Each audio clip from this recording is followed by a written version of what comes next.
Hello everyone. बेटा आज हम कर रहे हैं केमिकल बॉन्डिंग के नेक्स्ट लेक्चर, फोर्थ लेक्चर कर रहे हैं और आज हम करेंगे लिमिटेशंस ऑफ ऑक्टेट रूल और वेस्पर थ्योरी। ये दो मेन टॉपिक होंगे आज हमारे। तो शुरू करते हैं अपने लिमिटेशंस ऑफ ऑक्टेट रूल। पहले हम बात करते हैं what was octet rule. Octet rule क्या था? According to octet rule atoms combined with each other in order to have 8 electrons in their valence shell। Octet rule के अनुसार एटम्स आपस में एक दूसरे से इसलिए जुड़ते हैं ताकि बॉन्ड बनने पर उनके वैलेंस के अंदर 8 इलेक्ट्रॉन पूरे हो जाए। और इन 8 इलेक्ट्रॉनों को पूरा बनाने का तरीका दो, देयर वर टू मेथड्स, और जो दो तरीके थे वो थे बाय ट्रांसफर ऑफ इलेक्ट्रॉन्स और बाय शेयरिंग ऑफ इलेक्ट्रॉन्स। तो ये काम हम कर चुके हैं। आज हम लिमिटेशंस कर रहे हैं ऑक्टेट रूल की। लिमिटेशंस का मतलब हुआ कि ऐसे कंपाउंड्स का बनना जिनके वैलेंस में 8 इलेक्ट्रॉन नहीं है, 8 से कम है या 8 से ज्यादा है, लेकिन फिर भी वो कंपाउंड वैसे स्टेबल है जैसे कि जो कंपाउंड ऑक्टेट रूल को फॉलो करता है। Let's start. First example, formation of compounds of hydrogen. Formation of H2 molecule and its compounds. Hydrogen H2 का बनना, H2 मॉलिक्यूल का बनना और हाइड्रोजन के कंपाउंड्स का बनना। सभी केस के अंदर हाइड्रोजन सिर्फ अपना ड्यूप्लेट पूरा करता है, यानी कि ये अपने बैलेंस में it gains only 2 electrons but never have 8 electrons. Still itself H2 molecule and the compounds of hydrogen are found to be quite stable like that of octet rule। अब देखिए एग्जांपल में अगर हम बात करें तो ये हाइड्रोजन हो गया फर्स्ट एटम, ये hydrogen second atom. They have 1 electron in the valence. So what they do, क्या करते हैं, ये एक एक इलेक्ट्रॉन को शेयर करते हैं। ऐसा करने पर कितने इलेक्ट्रॉन बन गए इनके वैलेंस में? 2 इलेक्ट्रॉन्स आते हैं। सो 2 इलेक्ट्रॉनों का मतलब क्या है? Deviation from octet rule. Octet rule से अलग हो गया काम। ऐसे हाइड्रोजन का कोई कंपाउंड ले लो, for example HCl। HCl hydrogen 1 electron, chlorine have 7 electrons. तो क्या होगा? शेयरिंग। शेयरिंग किया तो क्लोरीन के पास तो कितने हो गए? 8, लेकिन hydrogen again have only 2 electrons. So this is the first limitation. ये फर्स्ट लिमिटेशन है according to octet rules. Octet rules ये फर्स्ट लिमिटेशन बनी। अब सेकंड लिमिटेशन के ऊपर आ जाओ। Compounds containing less than 8 electrons formed by beryllium like BeCl2, boron के कंपाउंड BF3, एल्युमिनियम के कंपाउंड AlCl3। ये वो कंपाउंड्स हैं जिनके पास they have less than 8 electrons. Less than 8 electrons. इनके सेंट्रल एटम के पास 8 से कम इलेक्ट्रॉन होते हैं। इनको हम बोलते हैं hypovalent. We call them as hypovalent compounds. एक नाम। दूसरा नाम होता है इनका they are also known electron deficient compound. इनको हम इलेक्ट्रॉन डेफिशिएंट कंपाउंड के नाम से बोलते हैं। तो क्या है? दे हैव लेस देन 8 इलेक्ट्रॉन्स। तो क्या नाम हो गया? हाइपोवेलेंट। हाइपो का मतलब होता है लेस। हाइपो वर्ड का मीनिंग होता है, ये बायो का वर्ड है जिसमें इसका मीनिंग होता है लेस। वैलेंट मींस लास्ट में, और लास्ट में कितने इलेक्ट्रॉन होने चाहिए ऑक्टेट से? 8 होने चाहिए। तो 8 से क्या है? कम है, इसलिए क्या नाम हो गया? They are known as hypovalent compound. तो ये कैसे कंपाउंड है? हाइपोवेलेंट है। और दूसरा नाम तो नाम से क्लियर हो रहा है, इलेक्ट्रॉन डेफिशिएंट कंपाउंड। 8 से कम है इसलिए नाम हो गया electron deficient compound. For example हम इसके एक्सप्लेनेशन की बात करें तो बेरिलियम का एटॉमिक नंबर तो है 4, इलेक्ट्रॉनिक कॉन्फ़िगरेशन 2s2। क्लोरीन का आपको पता है क्लोरीन का एटॉमिक नंबर 17 है, तो configuration is 2, 8 and 7। All halogens, सभी हैलोजन, क्लोरीन, ब्रोमीन, आयोडीन, सबके वैलेंस में 7 इलेक्ट्रॉन्स आर प्रेजेंट। ये पॉइंट आप याद रखें हैलोजेंस के लिए। अब इनके बॉन्ड बनाने को लेकर तो बेरिलियम के सेंटर में कितने इलेक्ट्रॉन हुए? वैलेंस में 2 इलेक्ट्रॉन्स। कितने क्लोरीन जुड़ रहे हैं? 2 क्लोरीन। एक क्लोरीन को लेफ्ट साइड में, एक को राइट साइड में।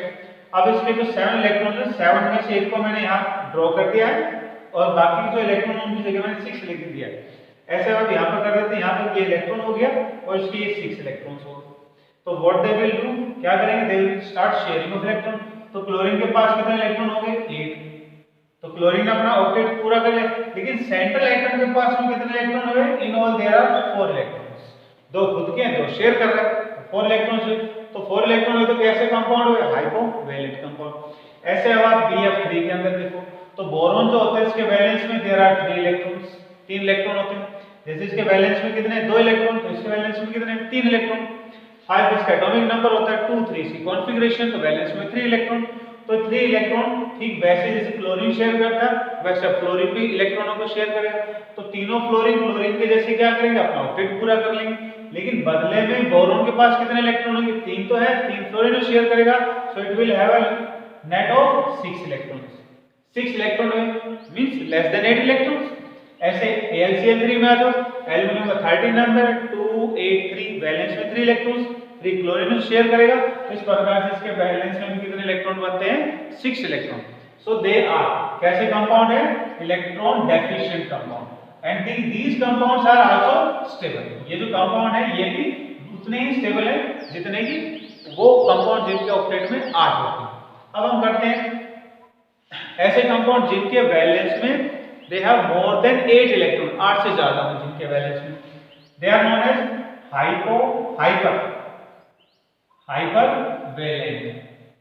हाइपरवैलेंट कंपाउंड। इनको हाइपरवैलेंट या दूसरा नाम क्या हो जाएगा, इलेक्ट्रॉन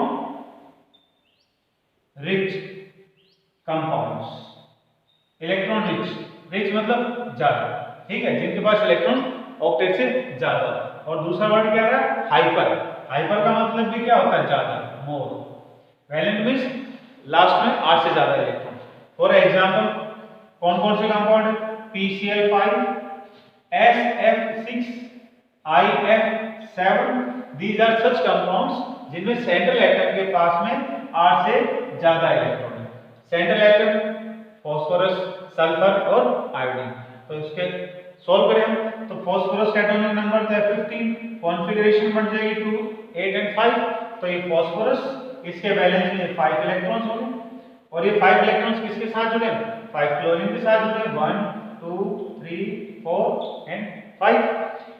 6 इलेक्ट्रॉन्स तो ये हो गए, और एक हमने डॉट से रिप्रेजेंट कर दिया, तो हो गए इसके 7। तो क्या करेंगे, ऑक्टेट कंप्लीट किया। ऐसे ये इलेक्ट्रॉन हो गए, ये इसके 6, और ये शेयर करेंगे, तो शेयर करेंगे तो ये इसके ऑक्टेट कंप्लीट हुआ 6 एंड सो ऑन। ऐसे अब आप सभी क्लोरीन्स में ऐसे करोगे, so all chlorines will be able to complete, क्या पूरा करेंगे, ऑक्टेट। लेकिन बात आ रही सेंट्रल एटम को लेकर, तो सेंट्रल एटम के पास में कितने इलेक्ट्रॉन होंगे, अगर क्लोरीन से एक इलेक्ट्रॉन शेयर करा तो अब ये इलेक्ट्रॉन क्लोरीन से भी तो ये देखिए अभी कितने इलेक्ट्रॉन हो गए इसके पास में, 5 खुद के, 5 ये शेयर करा, so it will have 10 electron. तो सेंट्रल एटम के पास में क्या है, 8 से ज्यादा है, तो कैसा कंपाउंड हुआ, हाइपरवैलेंट या electron rich compound. So do with इस एग्जांपल के अंदर सल्फर का 16 नंबर होता है, 16 नंबर होता है, इसके वैलेंस में कितने इलेक्ट्रॉन होंगे, 6 से बॉन्ड बनाएगा तो कितने इलेक्ट्रॉन होगा, अब इसके पास टोटल 12 इलेक्ट्रॉन्स। एक्सपेंड करके बना सकते हो, फास्फोरस की जगह क्या बना दो, सल्फर आ जाएगा। सल्फर के वैलेंस में 6 इलेक्ट्रॉन्स है, तो ये 6 इलेक्ट्रॉन्स का आप ड्रॉ कर दो, और इनके साथ आप फ्लोरीन को जोड़ दो आप इस तरह से, लाइक दैट, ये हो गया। अब इनके साथ में इनके इलेक्ट्रॉन्स को शेयर करा दो। So how many electrons will sulphur है, कितने हो जाएंगे इस प्रकार से, इसके पास 5 खुद के, 6 खुद के और 6 शेयर करेगा तो 12 हो गए। ऐसे अब आप आ जाओ IF7 के अंदर, आयोडीन हेप्टाफ्लोराइड के अंदर। तो आयोडीन हेप्टाफ्लोराइड में क्या हो रहा है, दोनों ही सेम ग्रुप के एलिमेंट है, तो इनके वैलेंस में कितने इलेक्ट्रॉन होंगे, 7। तो सेंट्रल एटम है इसके अंदर आयोडीन, उसके वैलेंस में 7 इलेक्ट्रॉन, 1 2 3 4 5 6 7। और ये किससे जुड़ रहा है, 7 फ्लोरीन एटम से जुड़ रहा है। तो 7 फ्लोरीन से शेयर करेगा तो उसके पास कितने इलेक्ट्रॉन बन जाएंगे, इट विल हैव 14 इलेक्ट्रॉन।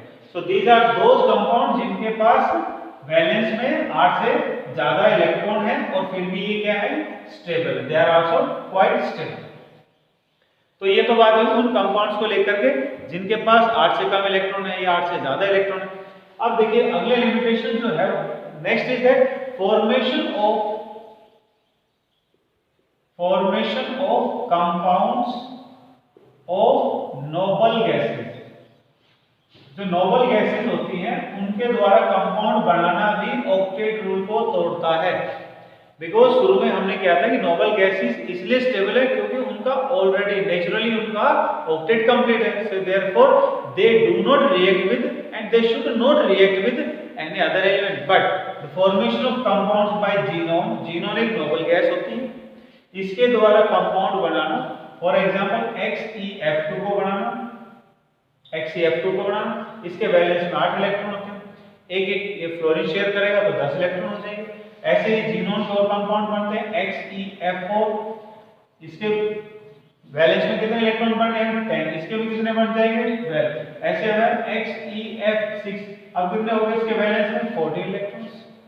ऐसे क्रिप्टॉन को देखो, krypton also have this compound formation, KrF2 compound बनता है, तो यहाँ इसके पास कितने इलेक्ट्रॉन 8 तो होंगे, वैलेंस है तो 2 शेयर करेगा इसके साथ 10। सो फॉर्मेशन ऑफ मेन पॉइंट ये कि इसमें 8 से ज्यादा इलेक्ट्रॉन पॉइंट वो नहीं है, पॉइंट मेन ये है कि नोबल गैसेस होने के बाद में भी ये रिएक्शन कर रहे हैं, और होना ये चाहिए था इनको रिएक्शन ही नहीं करना चाहिए था, इनको कोई कंपाउंड नहीं बनाना चाहिए। सो this is also again a limitation from octet rule. अब देखो एक और बड़ा नया और interesting compound, that is formation of odd electron bonds, बहुत इंटरेस्टिंग, और अब तक जो आपने किया इससे बिल्कुल ही अलग चीज है। Formation of odd electron compound, odd electron compound और odd electron molecules. Odd electron compound हो गया, ऑड इलेक्ट्रॉन मॉलिक्यूल्स यानी कि वो मॉलिक्यूल यानी कि वो कंपाउंड जिनके सेंट्रल एटम के पास में ऑड इलेक्ट्रॉन होते हैं, 2 4 6 इस तरह से नहीं है, 3 इलेक्ट्रॉन मिलेंगे इनके पास में, 3 इलेक्ट्रॉनों का एक स्पेशल बॉन्ड बन रहा होगा इनके बीच में। एक एग्जांपल, कुछ एग्जांपल्स हम इसको प्रूव करने की कोशिश करते हैं। फॉर एग्जांपल NO, इसको बोलते हैं नाइट्रिक ऑक्साइड, ये नाइट्रिक ऑक्साइड, नाइट्रोजन का फर्स्ट ऑक्साइड नाइट्रिक ऑक्साइड। इस केस में देखो ये हो गया नाइट्रोजन, और जो नाइट्रोजन है it forms 2 normal bond with the oxygen atom, 2 normal covalent bond, ये 2 नॉर्मल कोवलेंट बॉन्ड बने हैं इनके बीच में। तो अब देखो नाइट्रोजन के वैलेंस में 5 इलेक्ट्रॉन कितने बना लिए अभी हमने यहाँ पर 2, बच कितने गए 1 2 3, ये बच गए। ऑक्सीजन के वैलेंस में कितने होते हैं 6, तो ये हो गया। अब देखो इनके अंदर क्या होगा कि जो ऑक्सीजन है ये ऑक्सीजन आगे की तरफ में आकर के अपने 2 इलेक्ट्रॉनों को और आगे की तरफ ले आता है। सपोज ये 2 इलेक्ट्रॉन, इन 2 इलेक्ट्रॉनों को ऑक्सीजन आगे की तरफ ले आता है और नाइट्रोजन अपने 1 इलेक्ट्रॉन को आगे की तरफ ले आता है and forms a new type of bond, एक नया बॉन्ड बना यहाँ पर नॉन एज 3 इलेक्ट्रॉन बॉन्ड। इस बॉन्ड का नाम है 3 इलेक्ट्रॉन बॉन्ड, 3 इलेक्ट्रॉनों का बॉन्ड बना इनके बीच। अब देखो यहाँ शेयरिंग की अगर हम बात करें कोवलेंट बॉन्ड की, तो यहाँ तक तो क्या हुआ ठीक है 4 इलेक्ट्रॉन शेयरिंग कर रहे हैं, लेकिन यहाँ पर क्या हो गया शेयरिंग होगी तो क्या होगा 1 इलेक्ट्रॉन इसका होगा 1 इसका होगा, या 2 इसके होंगे तो 2 इसके होंगे, तो कितने इलेक्ट्रॉन बनेंगे ऐसे करने पर शेयरिंग से इवन नंबर बनेंगे। लेकिन यहाँ क्या हो रहा है ओड नंबर का एक नया बॉन्ड बना है इनके बीच। So that is a total violation of octet rule. Octet rule में तो इसका जिक्र ही नहीं आता। But the formation of this compound, formation of this bond in the molecule indicates that octet rule is not at all necessary in formation of compounds. देखो ये हो गया एक example. Now let's have another example, NO2, second example इसी category odd electron molecules का NO2। NO2 की बात करें यहाँ पर तो NO2 के अंदर देखिए कैसे हो गया इनके अंदर, ये नाइट्रोजन हो गया, there are 2 oxygen atoms, 2 oxygen में से एक ऑक्सीजन के साथ तो जो नाइट्रोजन है it forms normal 2 covalent bond, ये नॉर्मल टाइप का 2 कोवलेंट बॉन्ड बना है, तो ये हो गए इसके 6 इलेक्ट्रॉन्स। अब देखो यहाँ पर दूसरे वाले केस में क्या है, दूसरे के साथ में जो ये नाइट्रोजन है it forms 1 normal covalent bond like this, ये नॉर्मल कोवलेंट बॉन्ड बना रहा है। अब देखो यहाँ पर this nitrogen is left with 2 electrons, total 5 electron होते हैं, 5 हो गए। अब इसके पास में कितने इलेक्ट्रॉन है 6 में से ये कंप्लीट रिप्रेजेंटेशन हो गया 6 इलेक्ट्रॉन्स का। अब देखो इनके अंदर क्या होगा, यहाँ पर जो ऑक्सीजन है या तो नीचे वाले ऑक्सीजन को ले लो आप या ऊपर वाले को, किसी को फिक्स नहीं, ऐसा नहीं होता कि हमने नीचे जो बनाया वो ऐसा नहीं कर सकता या ऊपर वाला ही कर सकता है। तो एक ऑक्सीजन को रिप्रेजेंट करना है तो आप किसी भी एक ऑक्सीजन के साथ में ऐसा कर सकते हैं। अगेन एक ऑक्सीजन क्या करेगा, अपने दो इलेक्ट्रॉनों को बॉन्ड बनाने के लिए आगे की तरफ में शिफ्ट करेगा, बदले में नाइट्रोजन भी अपने एक इलेक्ट्रॉन को आगे की तरफ बॉन्ड बनाने के लिए शिफ्ट करेगा। अगेन इट इन्वॉल्व्स, यहां पर भी क्या हो रहा है, फॉर्मेशन ऑफ 3 इलेक्ट्रॉन बॉन्ड, 3 इलेक्ट्रॉनों का बॉन्ड बन रहा है। तो क्या हुआ, violation of octet rule, formation of new type of bond, 3 electron से बना हुआ बॉन्ड, जिसमें एक एटम को 2 इलेक्ट्रॉन दे रहा है और एक एटम 1 इलेक्ट्रॉन दे रहा है, जबकि शेयरिंग में क्या होना चाहिए, इक्वल कंट्रीब्यूशन होना चाहिए। अनदर एग्जांपल, और एक एग्जांपल लेते हैं हम इसके अंदर, that is formation of O2 molecule. O2 molecule के अंदर भी ऐसा ही आपको मिलेगा, formation of O2 molecule. O2 molecule के अंदर देखिए आप, ये ऑक्सीजन हो गया, ये ऑक्सीजन हो गया, they are having one normal covalent bond, एक इनके बीच में नॉर्मल कोवैलेंट बॉन्ड, और इनके अंदर देखो बाकी जो इलेक्ट्रॉन बच रहे हैं वो कितने इलेक्ट्रॉन बच गए, 5, तो हम 5 इलेक्ट्रॉन्स को रिप्रेजेंट करते हैं, ये 5 इलेक्ट्रॉन। अब क्या होगा, एक ऑक्सीजन जो है ना, एक ऑक्सीजन वो तो अपने 2 इलेक्ट्रॉनों को आगे शिफ्ट करेगा 3 इलेक्ट्रॉन बॉन्ड बनाने, तो बदले में अगला क्या करेगा, एक इलेक्ट्रॉन को शिफ्ट करेगा, दोनों में सब किसी का करा दो क्योंकि दोनों एटम क्या है सेम। अब क्या होगा, जिस एटम ने अपने 2 इलेक्ट्रॉन शेयर किए थे, अब दूसरे वाला अपने 2 इलेक्ट्रॉनों को इसको शेयर करेगा, तो लाइक दिस, ये 2 इलेक्ट्रॉन आगे की तरफ जाएंगे और ये अपना एक इलेक्ट्रॉन आप आगे की तरफ शेयर करेंगे, लाइक दिस, ऐसे हो जाते हैं। तो यहां क्या हो रहा है, there involves formation of 3 electron bonds, 3 electron bond बनेंगे oxygen molecule. Quite deviation octet rule से तो बिल्कुल ही अलग होगी ये चीजें। Next is formation of, for example हम करना चाहें तो we can start with formation of super oxide ion, formation of super oxide ion. तो ऑक्साइड्स की 3 कैटेगरी होती हैं, पहले आपको क्लियर कर देते हैं, टाइप्स ऑफ ऑक्साइड्स, फिर हम सुपर ऑक्साइड की बात करेंगे। जो हम बात कर रहे हैं किसके बारे में कर रहे हैं, सुपर ऑक्साइड। सुपर ऑक्साइड के अंदर भी और इलेक्ट्रॉन बॉन्ड बनता है, super oxide formula O2 negative, ये इसका फॉर्मूला। तो हम बात करें टाइप्स ऑफ ऑक्साइड। ऑक्साइड जो है वो 3 प्रकार के होते हैं। एक तो होता है सिर्फ ऑक्साइड, जिसको आप बोलते हैं जैसे कार्बन मोनोऑक्साइड, कार्बन डाइऑक्साइड, तो that is only simple word use हो रहा है, डाई का मतलब 2, लेकिन उसके बाद आप देखोगे तो ऑक्साइड ही आता है। इसके अंदर एक ऑक्सीजन होगा और उसके ऊपर 2 नेगेटिव चार्ज होगा। नेक्स्ट इज पर ऑक्साइड। अगला जो है ऑक्साइड वो कौन सा हो गया, एक तो कौन सा हो गया ऑक्साइड, दूसरा कौन सा पर ऑक्साइड। पर ऑक्साइड में क्या होगा, 2 ऑक्सीजन होंगे and they will carry 2 negative charge. यहाँ पर क्या था, एक ऑक्सीजन के पास में 2 नेगेटिव चार्ज है, यहाँ 2 ऑक्सीजन के पास 2 नेगेटिव चार्ज है, यानी कि एक ऑक्सीजन के हिस्से में एक नेगेटिव चार्ज आता है। ऑक्सीजन के अंदर एक सिंगल कोवैलेंट बॉन्ड बना होता है। अब आ जाओ आप यहाँ पर थर्ड, जिसके बारे में हम बात कर रहे हैं, और वो कौन है, सुपर ऑक्साइड। तो सुपर ऑक्साइड के अंदर क्या होगा, O2 विद 1 नेगेटिव चार्ज। यहाँ O2 2 नेगेटिव है, यहाँ O2 1 नेगेटिव, 2 ऑक्सीजन और 2 ऑक्सीजनों में से एक के पास क्या होगा, नेगेटिव चार्ज। देखिए अब इसके बीच में बॉन्ड कैसे बनता है ये देखेंगे हम यहाँ। ये हो गया ऑक्सीजन 1 और ये हो गया ऑक्सीजन नंबर 2। तो क्या करना, हमारे इनके बीच में बॉन्ड बना, तो एक तो इनके बीच में बनता है normal covalent bond, there is 1 normal covalent bond. तो बाकी जो इलेक्ट्रॉन बन गए रिप्रेजेंट देम एज सच, जो बच रहे उनको दिखाना हमें, ये 5 इलेक्ट्रॉन बच रहे, 5 इलेक्ट्रॉन बच गए दोनों, तो नॉर्मल तो हो गया इनके बीच में कोवैलेंट बॉन्ड।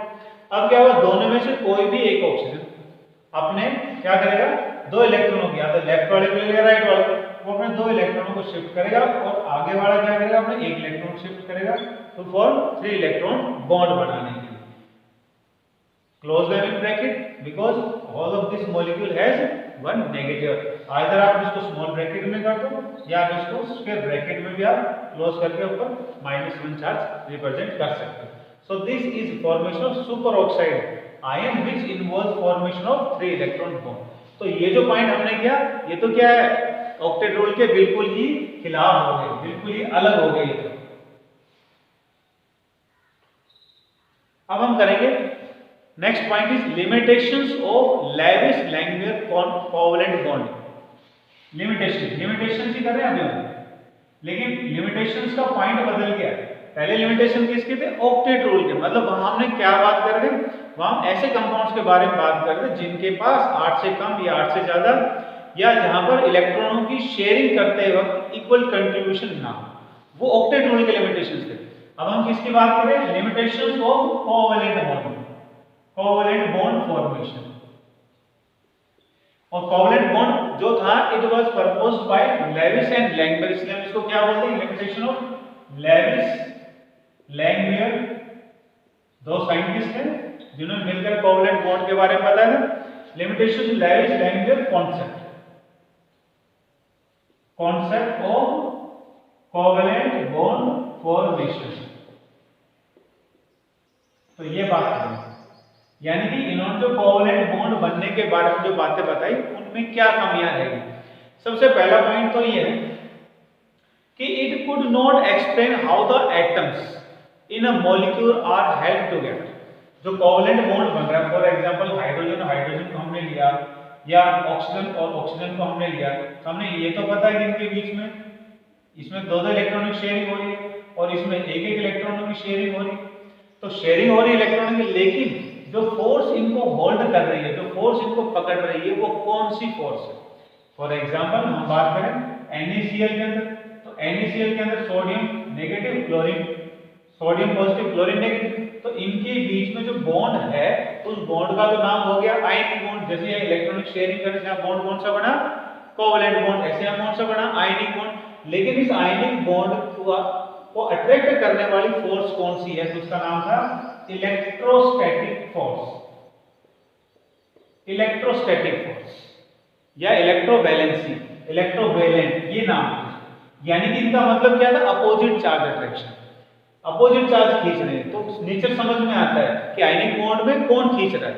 आयनिक बॉन्ड में एटम्स को, कंबाइनिंग आयंस को कौन खींच रहा है एक दूसरे से। लेकिन यहाँ बॉन्ड तो बना, लेकिन वो कौन सी फोर्स इनको अट्रैक्ट कर रही है? That was a limitation of Langmuir, Lewis Langmuir concept. ये इसकी कमी थी, they were unable to explain that force, वो इस फोर्स के बारे में नहीं बता पाए। Next limitation was, second limitation was regarding shape of molecule. This theory was unable to explain shape of molecules। जो मॉलिक्यूल बने हैं, जैसे एग्जांपल में CH4 मीथेन, या जैसे एग्जांपल में PCl5 हो गया, तो ये कोवैलेंट बॉन्ड होते हैं इनके बीच में। तो कोवैलेंट बॉन्ड इनमें बन गया, बनने के बाद इनकी शेप क्या होगी वो ये नहीं बताता। जैसे मीथेन है, मीथेन की शेप होती है टेट्राहेड्रल। आज हमें पता है कि मीथेन की जो शेप है वो कैसी है? टेट्राहेड्रल। PCl5 की जो शेप वो कैसी है? ट्राइगोनल बाइपिरामिडल, ये शेप होती है। अगर आप शेप बनाना चाहो इसकी, तो इसकी शेप बहुत आसान है, लाइक दिस, ऐसे हो गया। ये सेंटर में एटम होगा कार्बन, और ये हो जाएंगे इसके पास हाइड्रोजन, ये हो गया लाइक दैट। ऐसे जोड़ोगे तो ट्रायंगल, जब नीचे पिरामिड बन गया, और इनको जब आप कनेक्ट करोगे तो टेट्राहेड्रल शेप में बनते हैं। अब दूसरी शेप कौन सी? Trigonal bipyramidal. इसमें क्या होगा? एक तो ट्रायंगल जैसे शेप बनाना, उसके बाद इसके बिल्कुल एक्सिस के ऊपर दो बॉन्ड और बनाने। तो ये जो शेप बनेगी इसमें, ये पहले तो बनेगा एक ट्रायंगल, और इस ट्रायंगल के ऊपर ये बन जाएगा पिरामिड, नीचे से बनेगा एक पिरामिड, तो दो पिरामिड बन गए, इसलिए नाम हो गया ट्राइगोनल बाइपिरामिडल। तो कोवैलेंट बॉन्ड बनते वक्त जो मॉलिक्यूल्स होते हैं दे अटेन परफेक्ट शेप, उनको कोई ना कोई शेप मिलती है। तो वो शेप कैसे मिली, वो शेप कौन सी होगी? That was not explained by this concept of covalent bond formation. Third limitation, तीसरी जो कमी थी इसकी, that is during bond formation. During bond formation, bond formation क्या होता है? Attraction of molecules. Bond is what? Atoms का एक दूसरे को अट्रैक्ट करना, खींचना एक दूसरे, और जब चीजें एक दूसरे को अट्रैक्ट करेंगी तो एनर्जी विल बी रिलीज्ड। अगर आप किसी को अपने तरफ अट्रैक्ट करोगे तो आपकी एनर्जी का लॉस होगा, आपकी एनर्जी डिक्रीज होगी, यानी कि एनर्जी रिलीज होगी। तो ऐसे बॉन्ड बनते वक्त क्या होगा? During bond formation energy is released, energy is released, this is a fact. Why this energy is released was not explained by this concept. During the formation of bond, bond बनते वक्त क्या होता है? Energy is released, energy release होती है, but why this energy was released was not explained by this concept. Next limitation, अगला जो limitation है इसका वो ये कि different molecule release different type of energies. CH4 methane बनेगा तो एक अलग एनर्जी रिलीज होगी, वाटर बनेगा तो अमोनिया बनेगा, तो सबके केस में क्या होगा, different amounts of energy will be released. लेकिन why this different energy released for different molecule, that was also not explained. And the last limitation of this theory was why the formation of compounds takes place which have less than 8 electrons or more than 8 electrons, or formation of odd electron compounds। 8 electron से कम के compound क्यों बने, 8 electron से ज्यादा वाले compound क्यों बने, और ऑड इलेक्ट्रॉन वाले कैसे क्यों बने, was not explained by this concept। ये इस थ्योरी की कमी है, लेविस लैंगडन की ये कमियां हैं। अब इन कमियों को दूर करने के लिए देयर वर टू साइंटिस्ट, दो साइंटिस्ट थे। इन कमियों में जो सबसे बड़ी जो कमी रही, that was regarding the shape of molecules and the energy factor, energy के बारे में बात। तो देयर वर टू साइंटिस्ट, दो साइंटिस्ट थे, सेडविक एंड पोवेल।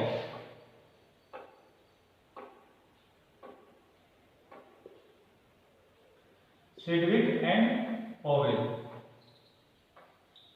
इन 1940 इन्होंने एक थ्योरी प्रपोज की, इन्होंने एक थ्योरी बनाई known as VSEPR, VSEPR, VSEPR theory. तो किस चीज को लेकर के थ्योरी बन रही है, मेन पॉइंट क्या था, regarding the shape of molecules, shape of molecule, bond formation कैसे होगा, बॉन्ड कैसे बनेगा, वो तो पोवेल थ्योरी ने बता ही दिया था। लेकिन बॉन्ड बनने के बाद मॉलिक्यूल की शेप क्या होगी, एनर्जी कैसी होगी, वो पॉइंट नहीं बता पाए। तो this theory is mainly concentrated over shape of molecules and energy factor. कम हो गया मॉलिक्यूल की एनर्जी, ज्यादा होगी वो बात, या मॉलिक्यूल की शेप कैसी होगी, इन बातों को इस थ्योरी में एक्सप्लेन किया गया। तो VSEPR theory was given by Sidgwick and Powell in 1940 and was improved by Nyholm and Gillespie, Nyholm and Gillespie in 1957। Proposal ये थे जिन्होंने बनाया था और इंप्रूवमेंट इन्होंने किया। अब करते हैं concepts of VSEPR theory. VSEPR theory के कॉन्सेप्ट क्या है, मतलब किस पॉइंट पर बेस्ड है, किन बातों पर, किन तथ्यों पर आधारित है। तो ये देखिए, हम इसके कॉन्सेप्ट्स को पॉइंट में समझने की कोशिश करते हैं। इस थ्योरी में ये बताया गया है कि when atoms combine with each other, जब एटम्स एक दूसरे के साथ में जुड़ते हैं, then they will have one atom as central atom. एक एटम उनमें कैसा होगा, central atom. When atoms combine with each other, जब एटम एक दूसरे के साथ में जुड़ेंगे तो उनके अंदर क्या होगा, एक एटम कैसा होगा, उनके अंदर सेंट्रल एटम होगा, जो कि दूसरे और एटम्स के साथ में, दूसरे और सभी एटम्स के साथ में ये अकेला उनसे बॉन्ड बना। As an example, for example हम बात करें लाइक अमोनिया NH3, ये अमोनिया मॉलिक्यूल है, इसके अंदर नाइट्रोजन और हाइड्रोजन के अलग अलग एटम मिलकर के बॉन्ड बना रहे हैं और मॉलिक्यूल बना रहे हैं अमोनिया। इसके अंदर एक एटम ऐसा होगा जिसे हम क्या कहेंगे, सेंट्रल एटम कहेंगे, जो बाकी और सभी एटम से बॉन्ड बना रहा है। तो ये नाइट्रोजन है, बाकी के हर, यहाँ 3 हाइड्रोजन है, तो तीनों हाइड्रोजन से ये इंडिविजुअली अलग अलग बॉन्ड बनाएगा। मान लो 5 हाइड्रोजन हो, तो ये पांचों से अलग अलग, हालांकि होता नहीं है बट वी आर कंसीडरिंग 5 अगर हाइड्रोजन, पांचों के साथ ये अलग अलग बॉन्ड बनाएगा। तो जो 3 हाइड्रोजन है यहाँ पर, ये 3 हाइड्रोजन को हम इसमें, जैसे नाइट्रोजन हो गया तो नाइट्रोजन है इस हाइड्रोजन से, इस हाइड्रोजन से। तो अब क्वेश्चन ये आता है हाइड्रोजन को हम क्यों नहीं कह रहे, क्योंकि हाइड्रोजन ये जो अकेला है वो सिर्फ एक ही नाइट्रोजन से बॉन्ड बना रहा है, कि किसी और हाइड्रोजन के साथ नहीं बना। तो ये नाइट्रोजन अकेला गया, वो सभी एटम्स के साथ में बॉन्ड बना रहा है, इसलिए ये तो क्या हो जाएगा, सेंटर में हो जाएगा, बाकी इसके चारों तरफ फैल जाएंगे। तो ये इसलिए किसका काम करेगा, will function as central atom. So during the formation of covalent bond there will be presence of one central atom. क्या होगा, उनके अंदर एक सेंट्रल एटम होगा। This was the first point. First point में क्या होता है, प्रेजेंस ऑफ या फॉर्मेशन ऑफ, प्रेजेंस ऑफ और formation of one central atom, Ca central atom, short में लिखा हमने इसको, Ca stands for central atom. एक सेंट्रल एटम होगा, may have more then one central atom also. वो मॉलिक्यूल की कैटेगरी पे डिपेंड करता है, मॉलिक्यूल की कॉम्प्लेक्सिटी पे डिपेंड करता है। तो एक से ज्यादा, मतलब एक तो मिनिमम होगा, एक से ज्यादा भी हो सकते हैं। Second point, when this central atom, जब ये सेंट्रल एटम अपने एडजॉइनिंग और एटम्स के साथ बॉन्ड बनाता है, फॉर एग्जांपल CH4 ये ले, तो सेंट्रल एटम क्या हो गया, कार्बन, ये अपने साथ वाले और हाइड्रोजन एटम्स के साथ जब बॉन्ड बनाएगा। Clear? Second point is when the central atom forms bond with the adjoining atoms, with its adjoining atoms, then it involves formation of electron pairs। तो क्या होगा इसके अंदर, जैसे ये बॉन्ड बनाएगा तो बॉन्ड बनाते वक्त इस सेंट्रल एटम के पास में इलेक्ट्रॉनों का पेयर बन जाएगा। इट विल हैव और it will develop formation of electron pairs with it. तब when it forms bond with the adjoining atom, जब अपने साथ वाले एटम से साथ जो सेंट्रल एटम बॉन्ड बनाएगा, तो बॉन्ड बनाते वक्त, क्योंकि बॉन्ड किससे बनेंगे, इलेक्ट्रॉनों से बनेंगे, शेयरिंग से बनेंगे, तो क्या होगा, इलेक्ट्रॉनों का पेयर बनेगा। क्लियर? अब हम बात करते हैं इसी के अंदर कि इलेक्ट्रॉन जो सराउंड कर रहे हैं, इलेक्ट्रॉन, सेकंड पॉइंट चल रहा है, सेकंड पॉइंट पे बातें चली। इलेक्ट्रॉन जो सेंट्रल एटम, मान लिया सेंट्रल एटम को हम इस बार बोल देते हैं X, सेंट्रल एटम के साथ में मान लो ये Y हो गया, Y नाम के 2 एटम जुड़ रहे हैं, 3 एटम जुड़ रहे हैं, 4 5 कितने भी एटम जुड़ रहे हैं, मिनिमम तो 2 हो Y, यानी कि सेंट्रल एटम के साथ जुड़ने वाले कम से कम कितने एटम हो, 2। इसको छोड़ करके बाकी सेंट्रल एटम को छोड़ करके एडजॉइनिंग एटम को कम से कम 2 और ज्यादा कितने भी। तो वो एटम जब सेंट्रल एटम के साथ जुड़ेंगे तो वो क्या बनेंगे, इलेक्ट्रॉन के पेयर बनेंगे। और ये जो इलेक्ट्रॉनों के पेयर होंगे, this electron pair will be of 2 type. इलेक्ट्रॉनों के ये जो पेयर, ये 2 प्रकार के होंगे। कौन सा पॉइंट चल रहा है, इलेक्ट्रॉन पेयर कितने टाइप के होंगे, 2 टाइप्स। कौन कौन से, lone pair and bond pair. LP means lone pair, bond, BP means bond pair. इलेक्ट्रॉनों का वो पेयर जो बॉन्डिंग में पार्टिसिपेशन कर रहा है, लाइक दिस, ये इलेक्ट्रॉनों का पेयर जो बॉन्ड में पार्टिसिपेशन कर रहा है, तो ये क्या बन जाएगा, विल बी बॉन्ड पेयर। ये भी बॉन्ड बना रहा है तो क्या होगा, बॉन्ड पेयर। ये बॉन्ड बना रहा है तो बॉन्ड पेयर, ये भी बॉन्ड में भाग ले रहा है तो क्या हो गया, बॉन्ड पेयर। तो इस एग्जांपल में X के पास क्या हुआ, देयर आर 4 बॉन्ड पेयर।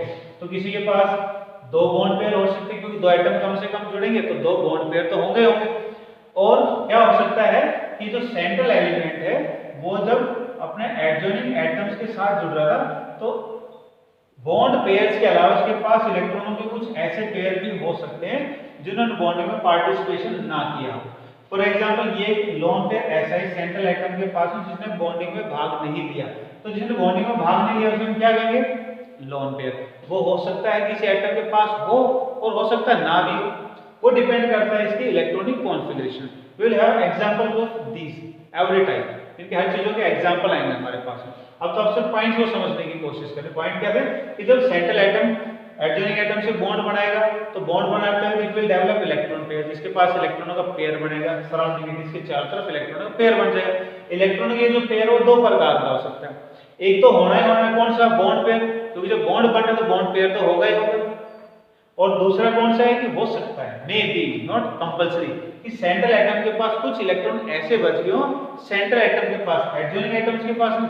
अगर एडजॉइनिंग एटम्स के पास में साथ वाले एटम्स के पास में इलेक्ट्रॉनों को पेयर रह गए हैं तो उनका मॉलिक्यूल की शेप, मॉलिक्यूल की एनर्जी पे कोई फर्क नहीं पड़ता है। सिर्फ बात किसकी चल रही है, सेंट्रल एटम को लेकर के चल रही है। तो सेंट्रल एटम के पास में अगर कोई इलेक्ट्रॉनों का पेयर ऐसा रह गया जिसने बॉन्डिंग में भाग नहीं लिया है तो उसे हम क्या कहेंगे, लोन पेयर के नाम से। वो लोन पेयर एक भी हो सकता है, 2 भी हो सकता है, ज्यादा भी हो सकते हैं, या नहीं भी हो, ऐसा भी हो सकता है। अब है जो next point, next assumptions we are still doing. अब हम क्या करें, कॉन्सेप्ट्स किस पॉइंट पर बेस्ड है उसको समझ, थ्योरी किन पॉइंटों पर बेस्ड है उसको करें, और मेनली किस पर कंसंट्रेटेड है, सेंट्रल एटम के साथ में कंसंट्रेटेड है ये थ्योरी। तो अगला जो अजम्पशन, इसके अजम्पशन तो नहीं है, अजम्पशंस की बातें तो बाद में आएंगी। तो नेक्स्ट जो कॉन्सेप्ट है इसके अंदर, दैट इज कि जो सेंट्रल एटम है उस सेंट्रल एटम के जितना नजदीक में बॉन्ड पेयर होंगे, जितना नजदीक बॉन्ड पेयर, सपोज मान लिया जाए ये Y नाम का एटम है और ये इसने बॉन्ड बनाया तो ये इसका बॉन्ड पेयर हो गया। ऐसे ये Z नाम का एक और कोई एटम है, या ये दोनों चलो हम सेम मान लेते हैं, आप सेम भी मान सकते हैं अलग भी हो सकते हैं। तो मान लिया ये इसका बॉन्ड पेयर हो गया। तो पॉइंट ये है इसके अंदर जो अजम्पशन जो कंसेप्ट है कि बॉन्ड पेयर्स या इलेक्ट्रॉन पेयर्स कहें तो ज्यादा अच्छा रहेगा, क्योंकि लोन पेयर का भी अपना काम होता है, बॉन्ड पेयर का भी अपना काम। तो हमने सबको शामिल कर दिया कि इलेक्ट्रॉन पेयर्स जितना नजदीक होंगे सेंट्रल एटम के जितना नजदीक में कोई इलेक्ट्रॉन पेयर होगा, उनके बीच में इलेक्ट्रॉन पेयर्स के बीच में इलेक्ट्रॉनों की जो पेयर है इनके बीच में उतनी ही ज्यादा रिपल्शंस होंगी। रिपल्शन क्यों होगी? क्योंकि इलेक्ट्रॉनों के पेयर है तो क्या हुआ, चार्ज तो नेगेटिव ही होगा।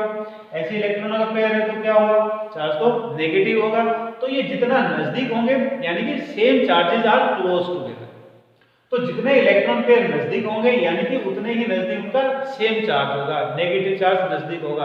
और सेम चार्ज अगर नजदीक होगा तो क्या होगा, they will repel each other, they will start repelling each other. So जितने close electron pair central atom के पास में होंगे उतनी ही ज्यादा उनमें रिपल्शंस होंगी, और रिपल्शंस ज्यादा होंगी तो मॉलिक्यूल की एनर्जी बढ़ जाएगी and molecule will become unstable. तो पॉइंट क्या हुआ, more close the electron pairs with the central atom will develop more repulsions, which will lead to increase of the energy of the molecule, and thus the molecule will become unstable। अब अगर ये electron pairs अब एक दूसरे से दूर हो जाएं लाइक दिस, मान लिया अब हमने एक x को यहाँ y को यहाँ लगा दिया, एक y को यहाँ, तो जब ये बहुत नजदीक थे तो क्या हो गया, रिपल्शन ज्यादा थी। अब हमने क्या कर दिया, इनको डिस्टेंस पर कर दिया, दूरी पर, तो ये इलेक्ट्रॉन पेयर और ये इलेक्ट्रॉन पेयर। अब देखो इनके बीच में डिस्टेंस क्या हो गया, ज्यादा हो गया। तो डिस्टेंस ज्यादा हो गया तो रिपल्शन क्या हो जाएगी, कम हो जाएगी, और रिपल्शन कम हो जाएगी तो एनर्जी भी कम हो जाएगी। एनर्जी कम होगी तो मॉलिक्यूल विल बिकम स्टेबल। तो electronic repulsions are responsible for determining the stability of the molecule और एनर्जी ऑफ द मॉलिक्यूल। तो हमने बताया था कि जो वेस्पर थ्योरी है it is concentrated over 2 points, 2 पॉइंटों पर ज्यादा फोकस किया गया इस थ्योरी में। एक तो मॉलिक्यूल की शेप के बारे में बात हो रही है, उनके बारे में जब इसके अजम्पशंस के बारे में बात करें तब शेप की बात आएगी, और एक था एनर्जी कंटेंट। तो एनर्जी कंटेंट अब हमारे को समझ में आ गया कि सेंट्रल एटम के पास में जितना नजदीक इलेक्ट्रॉन पेयर होंगे उनमें रिपल्शंस उतनी ही ज्यादा होंगे। अगर रिपल्शंस ज्यादा होंगे तो एनर्जी बढ़ जाएगी, एनर्जी बढ़ेगी तो मॉलिक्यूल अनस्टेबल हो जाएगा। बिकॉज यूनिवर्सली या नेचर के अंदर हर वो एलिमेंट स्टेबल है, हर वो चीज स्टेबल है जिसकी एनर्जी कम होती है। ऊपर से पत्थर नीचे की तरफ में क्यों आ जाता है, क्योंकि ऊपर रखे हुए पत्थर के अंदर एनर्जी ज्यादा होती है, उसकी पोटेंशियल एनर्जी ज्यादा, इसलिए वो नीचे की तरफ में आते हैं, नीचे आते उसकी पोटेंशियल एनर्जी खत्म हो जाती है, यानी कि हाई एनर्जी से लो एनर्जी। तो पॉइंट है कि जिन चीजों के पास एनर्जी कम होगी वो क्या होंगे, ज्यादा स्टेबल। तो ये थे कॉन्सेप्ट्स ऑफ वेस्पर थ्योरी। अब हम पॉइंट करेंगे वेस्पर थ्योरी के अजम्पशंस ऑफ वेस्पर थ्योरी और main points of VSEPR theory. Assumptions of VSEPR theory.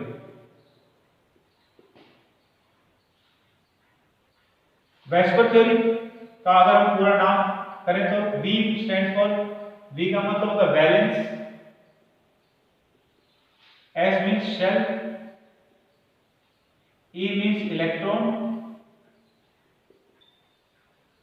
P means pair, R means repulsion। VSEPR theory, valence shell electron pair repulsion theory. जो central atom है उसके valence में इलेक्ट्रॉनों के pair बन रहे थे, उनमें रिपल्शन हो रही थी, उन्हीं रिपल्शंस को लेकर के थ्योरी बनाई गई, इसलिए इसका नाम क्या हो गया, वैलेंस शेल में मिलने वाले इलेक्ट्रॉनों के पेयर से हुआ रिपल्शन, यानी कि VSEPR theory, valence shell electron pair repulsion theory. Assumptions की बात करें, what are the point, there are 5 points of this theory. इसके 5 पॉइंट है, 5 अजम्पशंस इस theory. First is when there is bonding between 2 atoms, जब 2 atoms के बीच में bonding होगी, सिर्फ दो एटम्स, फॉर एग्जांपल NO हो गया या जैसे कार्बन मोनोऑक्साइड हो गया, they have only two atoms.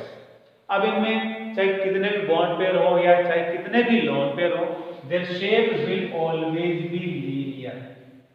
Shape कैसी होगी? लीनियर होगी, शेप हमेशा की सीधी होगी।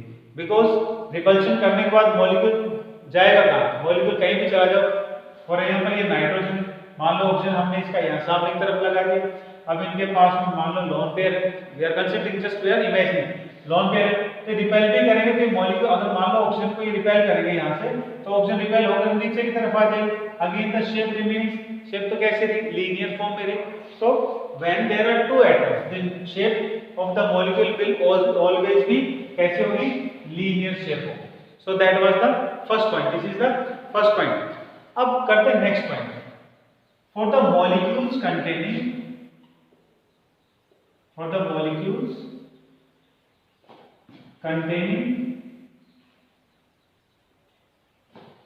three or more than three electrons, three atoms, वो मॉलिक्यूल जिनके अंदर कम से कम 3 एटम हो और ज्यादा कितने भी हो सकते हैं।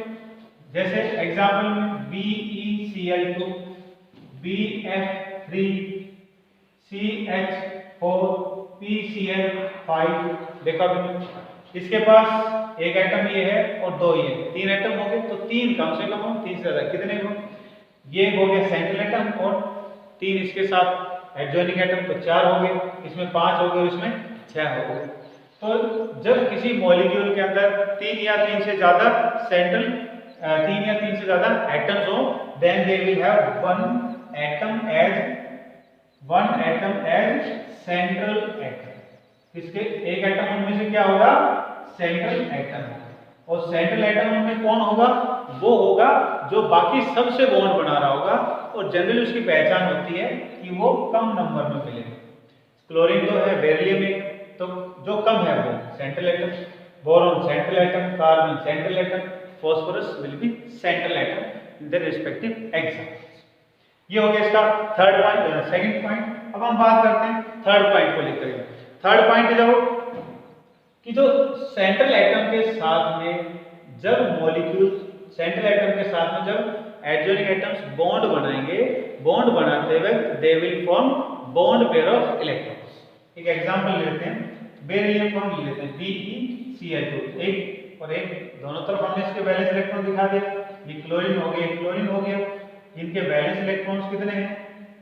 क्लोरीन के 7, तो ये क्लोरीन के हमने 7 इलेक्ट्रॉन्स लिखा। So during the formation of bond by the central atom with the adjoining atom, they will develop electron pairs. इनके बीच में ये इलेक्ट्रॉन पेयर बनेगा, ये शेयरिंग हो जाएगी इनके बीच में इस तरह से। तो पेयर कौन सा है यहाँ? ये नहीं, क्योंकि ये सेंट्रल एटम की नहीं है, बात सिर्फ सेंट्रल एटम को लेकर। तो सेंट्रल एटम की ये बॉन्ड पेयर हो गए और इधर ये एक bond pair. So now it has 2 bond pairs. इसमें आ जाएंगे, इसमें कितने होंगे? 3 bond pairs, 4 bond pairs, 5 bond pair, SF6 में 6 बॉन्ड पेयर, IF7 में 7 बॉन्ड पेयर्स। तो they will develop electron pairs, इलेक्ट्रॉनों के पेयर बनेंगे। और इलेक्ट्रॉनों के पेयर कौन से होंगे? 2 प्रकार के बताए थे आपको, जब एटम्स आपस में जुड़ रहे हैं। थर्ड पॉइंट में क्या है? When atoms are combining with the central atom they develop electron pairs, electron pair बना रहे हैं। और इलेक्ट्रॉन पेयर ये कौन से होंगे? 2 प्रकार के। बॉन्ड पेयर तो होना ही होना उनके अंदर, और कौन सा हो सकता है? Lone pair. लोन पेयर में और में नोट भी होता है, अदरवाइज बॉन्ड पेयर तो होना ही। So that is the third point. और थर्ड पॉइंट में जो बात आ रही है यहाँ पर मॉलिक्यूल के शेप को लेकर के, कैसे कि जो बॉन्ड पेयर हमने किए हैं, इन बॉन्ड पेयर्स में क्या होगा? रिपल्शन होगा। और रिपल्शन होगा तो ये तब तक एक दूसरे को रिपेल करते रहेंगे जब तक कि इनकी रिपल्शन कम से कम ना हो जाए। रिपल्शन की बात को समझें तो इस मॉलिक्यूल की शेप को हम ऐसे बनाते हैं। शुरू में ये बेरिलियम हो गया, अब एक्सप्लेन नहीं कर रहे हैं, बॉन्डिंग हम कर चुके हैं। तो ये क्लोरीन हो गया, ये क्लोरीन हो गया। मान कि इनके बीच में जो शुरू में बॉन्ड बना ना, इनिशियली मान लो दोनों नजदीक थे, दोनों एटम लाइक है, तो ये इनका इलेक्ट्रॉन पेयर हो गया। तो ये इलेक्ट्रॉन पेयर जो बने तो इनमें क्या होगा, रिपल्शन होगा। कैसा रिपल्शन है, बॉन्ड पेयर और बॉन्ड पेयर के बीच में। तो इस रिपल्शन से क्या करेंगे, दूसरे को रिपेल करेंगे, धक्का मारेंगे और धक्का मारेंगे तो क्या करेंगे, दे will start moving apart from each other, एक दूसरे से काफी अलग होते चलेंगे। और कब तक होंगे, जब तक कि इनकी रिपल्शंस कम ना हो जाए। They will keep on repelling. Bond बनाते हुए तो हो सकता है ये नजदीक हो, लेकिन बॉन्ड बनने के बाद इनके इलेक्ट्रॉन पेयर अब एक दूसरे को रिपेल करेंगे और तब तक रिपेल करेंगे जब तक वो रिपल्शन मिनिमाइज ना हो जाए, कम से कम ना हो जाए। और फिर जिस जगह पर जाकर के ये रुक जाएंगे इनके इलेक्ट्रॉन पेयर्स, वो मॉलिक्यूल की शेप बन जाएगी। अब इनमें रिपल्शन हुआ, तो रिपल्शन हुआ तो कहां जाकर के रुकेंगे, दोनों इलेक्ट्रॉन पेयर्स एक दूसरे के 180 डिग्री के ऊपर, like this and this. So the shape of molecule containing only 2 bond pairs, वो मॉलिक्यूल जिसमें सिर्फ 2 ही बॉन्ड पेयर, तो उसकी शेप कैसी दिख रही है हमारे को, 180 डिग्री के अंदर, यानी कि कैसे बनी, लीनियर स्ट्रेट फॉर्म के अंदर। ये तो पॉइंट क्या था, इलेक्ट्रॉनों को रिपल्शंस को लेकर के था। तो जो इलेक्ट्रॉनिक रिपल्शंस है, वो इलेक्ट्रॉनिक रिपल्शंस कैसी होंगी, वो देखिए। सबसे ज्यादा जो इलेक्ट्रॉनिक रिपल्शंस मिलेंगे हमारे को, वो किसके अंदर मिलेंगे, that will be in case of, सबसे ज्यादा रिपल्शंस जो मिलेंगे वो मिलेंगे आपको लोन पेयर और लोन पेयर में रिपल्शन सबसे स्ट्रॉन्ग मिलेगी। उससे थोड़ी कम हो जाएगी, वो हो जाएगी लोन पेयर और बॉन्ड पेयर के बीच में, और उससे भी कम जो हो जाएगी वो किसमें हो जाएगी, बॉन्ड पेयर और बॉन्ड पेयर के बीच में। तो बॉन्ड पेयर में रिपल्शंस आर देयर, है रिपल्शन जरूर, क्योंकि है तो ये इलेक्ट्रॉन्स में, लेकिन ये बॉन्ड पेयर वाले इलेक्ट्रॉन क्या, वो जुड़े हुए हैं एटम्स के बीच में, फंसे हुए हैं, बॉन्ड बना रखा है, इसलिए इनकी रिपल्शंस कम हो जाती है। और लोन पेयर की रिपल्शन ज्यादा क्यों, क्योंकि ये फ्री है, बॉन्ड तो है नहीं, किसी के साथ जुड़े है नहीं है, तो फिर क्या करेंगे, एक दूसरे को धक्का मारेंगे, यानी कि रिपेल करेंगे, और वो क्या होगा, सबसे ज्यादा हो जाएगा। फिर किस में हो जाएगा, कम किस में हो जाएगा इनसे, लोन पेयर और बॉन्ड पेयर। तो 2 इलेक्ट्रॉन पेयर, एक तो बॉन्ड बना रहा है, एक फ्री है, तो फ्री वाला ज्यादा रिपेल करेगा। इनमें क्या था, दोनों ही करते। अब नीचे वाले में क्या हो जाएगा, दोनों बंदे तो रिपल्शन कम, इसलिए ऑर्डर क्या बनता है, मैक्सिमम रिपल्शन लोन पेयर में। अगर 2 लोन पेयर है या 3 लोन पेयर, तो उनमें सबसे ज्यादा रिपल्शन होगा। उसके बाद लोन पेयर बॉन्ड पेयर में होगी, फिर उसके बाद में बॉन्ड पेयर और बॉन्ड पेयर रिपल्शन कम हो जाएगी। रिपल्शंस विल बी, रिपल्शन जरूर होगी, मिनिमम नहीं होगी, कम होती आ रही है, लेकिन 0 पर नहीं पहुंचेगी। तो ये हुआ इनका थर्ड पॉइंट। अब हम करते हैं नेक्स्ट पॉइंट, फोर्थ पॉइंट करते हैं। If the molecule has only, next point is if the molecule has only bond pair electron, अगर मॉलिक्यूल के पास सिर्फ बॉन्ड पेयर के इलेक्ट्रॉन है, तो मॉलिक्यूल की जो शेप होगी, शेप विल बी रेगुलर, यानी कि नॉर्मल टाइप है,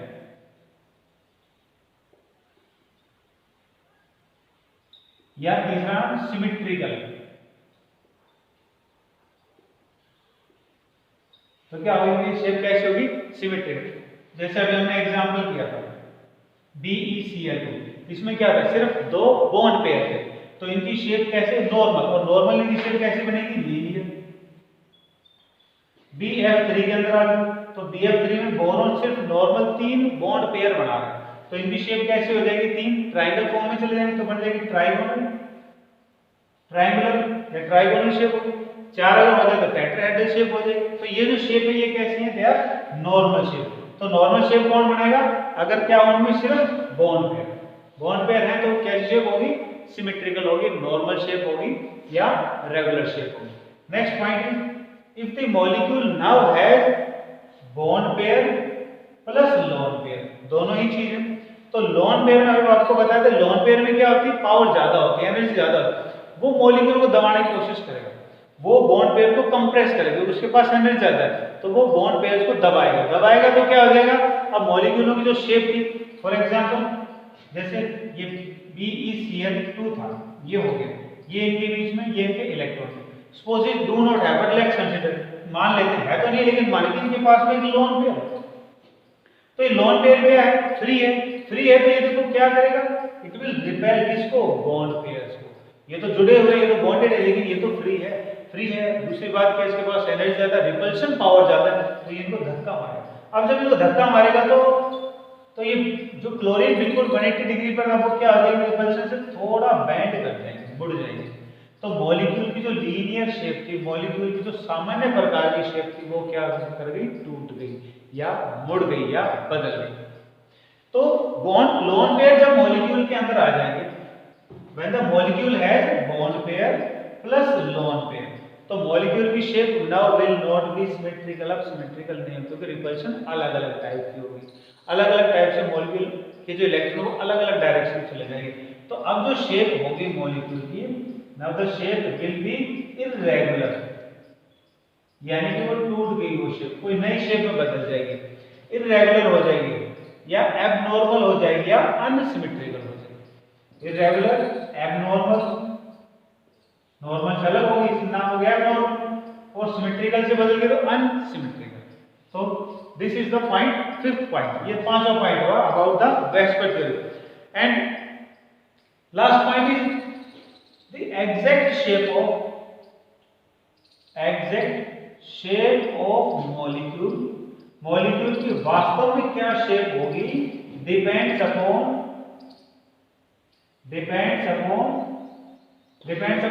नंबर ऑफ, या तो शॉर्ट में बोले नंबर ऑफ, या शॉर्ट में बोल दें तो इलेक्ट्रॉन पेयर्स। अब इलेक्ट्रॉन पेयर दो नहीं, या फिर आप एक्सपेंड करके लिखना depends upon total number of lone pair and, पहले लिखे bond pair and lone pair.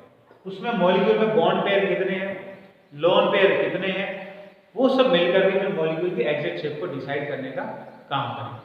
Next lecture के अंदर हम ऐसे एग्जांपल्स को उठाएंगे जिसमें मॉलिक्यूल के पास सिर्फ लोन पेयर हो, बॉन्ड पेयर हो, फिर उसी में अगर कोई लोन पेयर आ जाए तो, और कोई लोन पेयर आ जाए तो मॉलिक्यूल की शेप कहां से कहां तक बदलती चली जाएगी। Will discuss about that in the next video.